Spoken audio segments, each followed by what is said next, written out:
Hello goat lovers, Crystal here with Blue Cactus Dairy Goats, and today we have a huge day. I have almost 30 goats that we need to get ready for breeding. Hello goat lovers, this is Crystal with Blue Cactus Dairy Goats.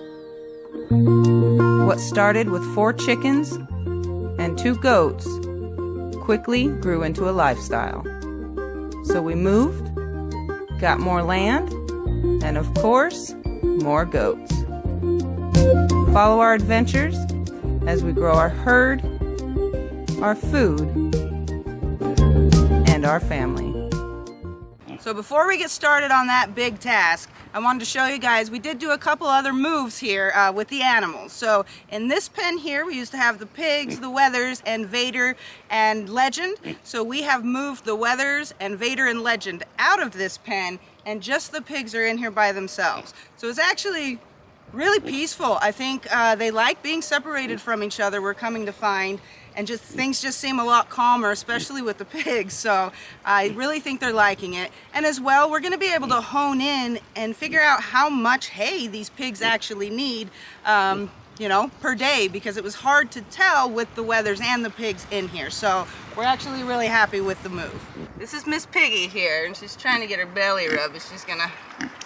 She is the biggest of all of them. She definitely eats more than any of them. So, and then here's her sister, Miss Peggy, Mr. Teddy, and then Dobby's in the back over there. So these are really, really cool pigs. We're really, really liking the breed. If you guys haven't heard me say, or you're new to the channel, these are Kunekune Pigs.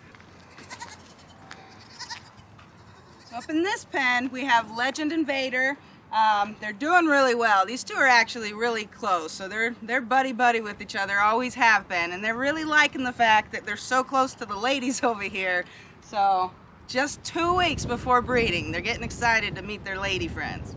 So as you guys recall, we had the electric fencing set up back here just to train the doelings, so we took the opportunity to actually throw the wethers in here also for a day, just to make sure they remembered the electric fencing, because they got moved as well to a really large, nice spot. So we'll go show you.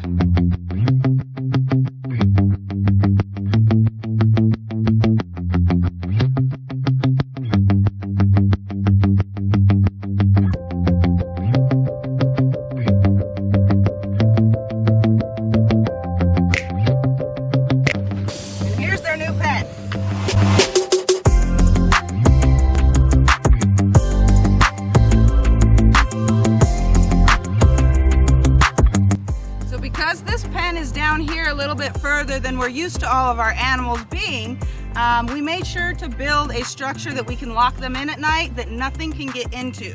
So they have their little shade, their little home base, and on top of it we have these panels as well, so that nothing can jump into here at night. So they're nice, safe, and secure. So this is the gate that actually closes the structure. So in the morning we come out here and we just open the gate up so that they can go and browse for the whole day. And then at night we just give them a little bit of pellets to want to encourage them to come back at night. So they'll go into the little home base, and then we close this gate up and they're in there safe and secure. No predators can get them, no lions, bears, tigers, or mice. So the structure is just made out of pallets, a couple 2x4s, and some plywood. Derek just put it up, and he of course put some plywood down on the sides here too, just in case for any rain that may come in, and it'll just go down the side rather than come shooting in at them as if we get rain. But it's so much cooler under here too, so they have, no matter what, they're gonna have an area for shade, and it's really nice. I'm really excited about it. So these wethers have quite a large area that they're actually browsing down here. So they're out here browsing somewhere, so let's go see if we can sneak up on them and find them.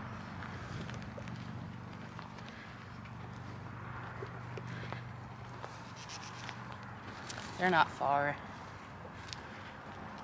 Right there, and they blend in. They're almost they're almost camouflaged. What's up, dude? Are you happy? So this makes me very, very happy to see. They're happy goats, and I love it. Happy meat, happy meat. They really love the trees. Let's go check them out. You guys clearing out underneath that tree?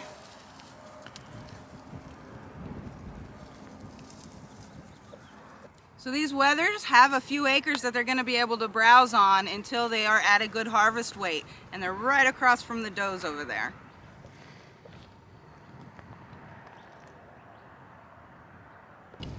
So all the big does, we need to get into this bottom pen here. That way we're very clear who's been done. We're going to take them out one at a time to get their maintenance done, their hooves, their selenium, their copper, see if they need wormed and so forth.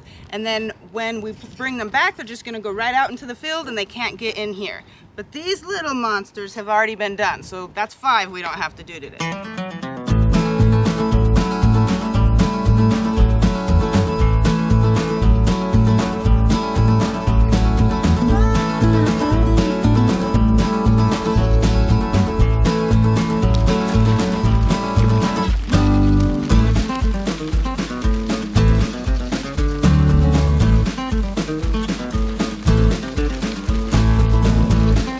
Alright, so we got all these does tricked into this bottom pen here. We're going to start bringing them out one by one.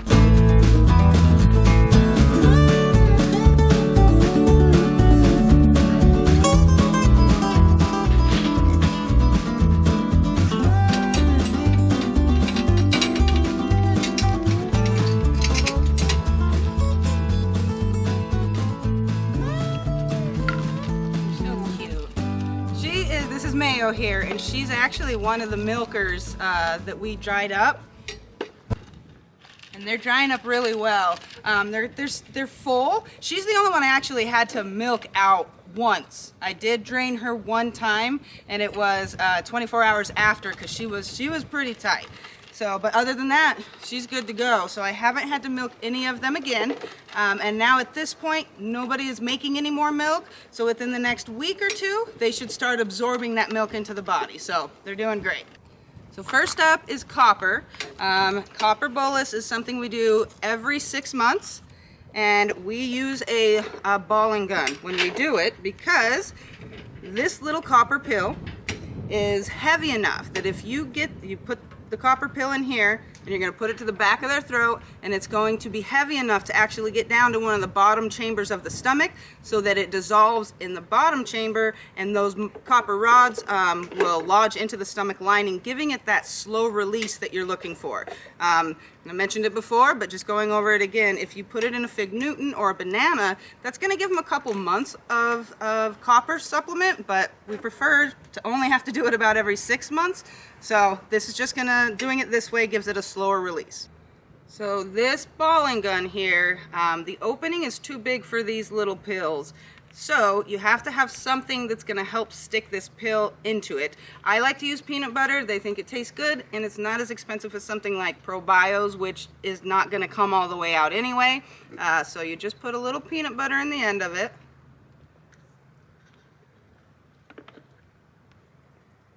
You're going to put the copper in. Make sure that that's pulled back. We're going to take this balling gun. We're going to put it in the back of her throat, wait for her to open. You should be able to feel it because they're going to fight it. And once they do, that's when you're going to punch the gun down. Come here, girl.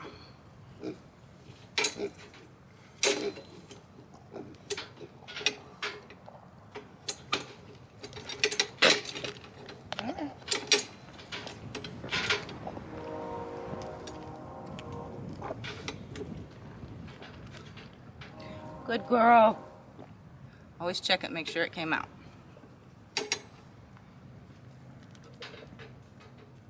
So next up is selenium. Now we use the paste, it's something we give monthly. So this is really easy. You're just gonna put it in the back of the mouth. And they get 2 cc's. Just twist the knob here to the amount you need. And then again, put it in the back of the mouth, punch it in there, twirly it around. Yummy. So next, I'm just gonna see if she needs wormed. Now I'm gonna check their Fumancha, which is the eyelid color. So what you do, you gotta pull that eyelid down. Stay still, girl. And then you slightly push the eyeball in, just barely. I hope you guys can see that. She's not cooperating. And that's a little light. It's not bad by any means, but I am going to worm her just to make sure. So you want to see it a pretty dark rosy color, and hers is a little bit lighter than I'd like to see it. Okay, since I'm worming her anyway, due to the color of her Fremantia, it's going to kill any external parasites that she may have, but I always check anyway. Mainly, check the whole body, of course, but they tend to really like the shoulders here, if they have any lice or mites. And goat lice is common.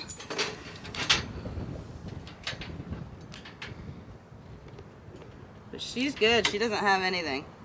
Now, the wormer that I use, have had very good success with, no issues whatsoever, is ivermectin injectable, and we do use it injectable, and we just go off of the swine dose, which is 1 cc for every 75 pounds. Some people will use more than that, but we've never had to in our herd, and just again, the swine dose has been really good for us, kills the worm. So, we're gonna do that, and where I do it, I'm gonna do it on her right side, just so you guys can see. I do it right here in the shoulder. It is sub-Q, meaning under the skin. It's not in the muscle. So I just pull the skin out, and then I'm just gonna give the shot right into that skin, just like that. So I'm gonna clean the area. All right, so I'm gonna give her this shot, and I have several videos to where I show you how to give the shot. So I'll make sure to add it here, and you guys can watch it if you need to know how, but every time we do one of these and give a shot, our videos get unmonetized. So this shot burns them a little bit. Some take it harder than others. So I just rub it. You're okay, girl.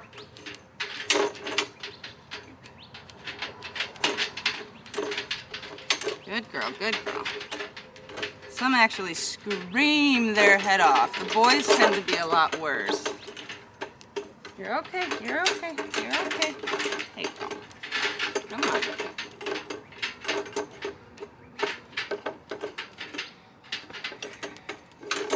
She'll make it. Good girl. Calm down. All right. It's not a fun shot for them, but it's necessary. So the next step here is just trimming their hooves. Now I'm always on top of their feet really well, but especially before breeding, because we keep them together for 2 months, and I'm just not gonna go in there and mess with the boys if I don't have to and grab the does and trim their hooves. So, but anyway, they need to be on good standing feet. Breeding is a very serious time for them. Things get rowdy, they get grumpy, and they kind of headbutt and fight each other a little. They gotta have good feet.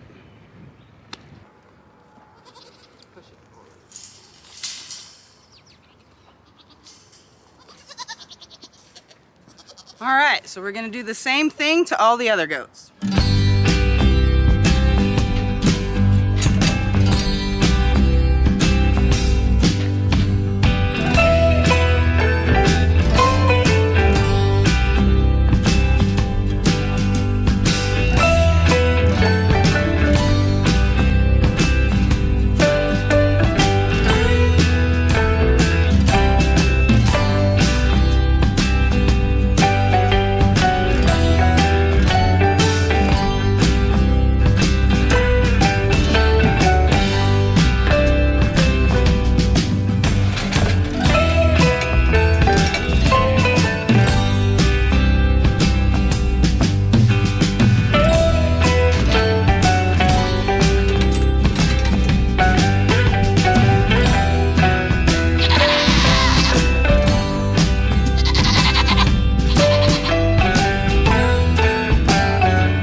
Becky here is the last doe.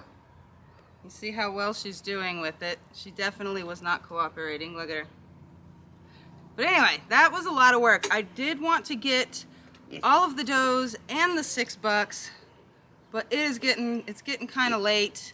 My hands hurt. So the bucks are gonna be next time. But it feels really good to have the does done because that was a huge task, and now they're all good and ready for breeding. So our last video that we posted about culling Venus due to the extra teat that we found, it was pretty controversial, and so I just wanted to cover a couple things about that.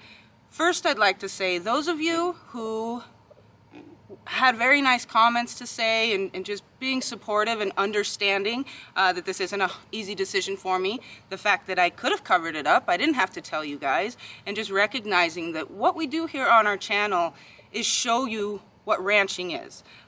We're telling you the real as well as the cute and fuzzy. So not all of it is fun. It definitely was a harder pill for me to swallow than anybody else, but we wanted to share it just to continue to give knowledge as far as how these things go. And there were some genuine questions, people just seriously wondering, can't you just get her spayed? It is not a little procedure for a goat. They are not dogs, they're ruminants.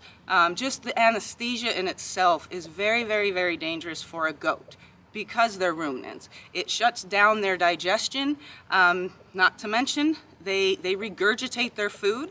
Many of you know if you ever had surgery, you can't eat for 24 hours and so forth because you might puke and die under. So that's a big thing with goats. For any time they would have to be put under, not to mention how invasive that surgery really is on a goat. It's not a dog, it's completely different. And then the recovery time for a surgery like that. Again, like with your dog, say you went and got your dog spayed, well, you're gonna dope it up on pain pills. It's gonna lay there in your clean house on it, on its little bed, and you're gonna make sure that it just stays there and does nothing until it heals. Well, a goat is an outside animal for one. You have to separate them from the rest of the herd because if you guys watch the channel, you know how darn ornery they could be. So a 2-week separation, how stressful that would be. And then when you put her back in the herd, she's gonna have to rejoin the herd and they're all gonna be battering her. So it's not as simple as just get her spayed. On top of that, it would cost a lot of money, guys. So again, it's not even an option. It's not even something I would consider. So beyond that, there were a lot of Karens with their comments, and I'm gonna say to you guys, it's ridiculous how much you really don't know. This is a ranch. We do not have a sanctuary. None of my animals are going to go to a sanctuary. That would be ridiculous. Because we have to cull Venus, I mean, it's not what I wanted. It's definitely not what I wanted for her.